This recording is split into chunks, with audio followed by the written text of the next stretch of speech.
Day 22 of drop shipping. ഇന്നലെ drop ഷിപ്പിങ്ങിന്റെ ഒരു video ഉണ്ടായി. ഇന്നിനി അടുത്ത വീഡിയോ ആണ് ചെയ്യണത്. അതായത് നമ്മൾ ഇന്നലെ ഞാൻ പ്രൊഡക്ട്സ് ഇമ്പോർട്ട് ചെയ്യാനുള്ളതിന്റെ ഒരു നല്ലൊരു വിന്നിങ് പ്രൊഡക്റ്റ് കണ്ടുപിടിക്കാം. വിന്നിങ് പ്രൊഡക്റ്റ് എന്ന് പറഞ്ഞാൽ നമ്മൾ ആൾക്കാരുടെ ഇമോഷൻസ് അതിനകത്ത് കണക്ട് ചെയ്യണം. പിന്നെ ഇവിടെ അതിനകത്ത് ഓഫ്ലൈനിൽ അവൈലബിൾ ആവുന്നുണ്ട്. അങ്ങനെ കുറച്ച് ഡിമാൻഡുണ്ട്. മെയിൻ ഡ്രോപ്പ് ഷിപ്പിംഗ് എന്താ പറഞ്ഞുതരാം. ഡ്രോപ്പ് ഷിപ്പിംഗ് എന്ന് പറഞ്ഞാൽ നമ്മൾ പുറത്തുനിന്ന് പ്രൊഡക്ട്സ് ഇമ്പോർട്ട് ചെയ്യുക. അതായത് നല്ല അടിപൊളി പ്രൊഡക്ട്സ് ചൈനയിൽ നമ്മളിങ്ങനെ ഇമ്പോർട്ട് ചെയ്ത് നമ്മുടെ ഓൺലൈൻ സ്റ്റോറിൽ, അതായത് ഗൂഗിളിലോ ഷോപ്പിഫൈലോ അങ്ങനെ നമ്മൾ സ്റ്റോക്ക് ക്രിയേറ്റ് ചെയ്തിട്ട് അതിനകത്തേക്ക് കയറ്റാം.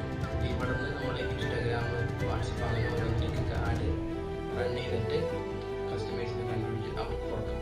അതാണ് ഡ്രോപ്പ് ഷിപ്പിംഗ്. പിന്നെ ഇനി നമുക്ക്